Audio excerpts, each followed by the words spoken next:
Horlama ameliyatı eğer lokal anesteziyle yapılmış küçük bir müdahale ise hasta hemen işlemden 1-2 saat sonra günlük yaşantısına dönebilir.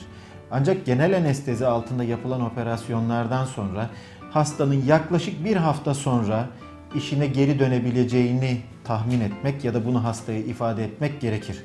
Çok nadir bazı durumlarda hastanın ameliyat sahasındaki iyileşmenin tamamlanmadığı durumlarda bir haftadan uzun sürelerle 10 gün hatta 2 haftaya kadar varan sürelerle hastanın işine dönmesi mümkün olmayabilir. Ancak bu çok istisnai bir durumdur. Genel olarak bir haftalık süre burun bölgesine yapılan ameliyatlarda da, boğaz bölgesine yapılan ameliyatlarda da hastanın normal günlük yaşantısına dönmesi için yeterlidir. Hatta birçok hasta 1-2 günlük istirahatten sonra kendini gayet iyi hissetmekte ve günlük yaşantısına dönmeyi kendi talep etmektedir.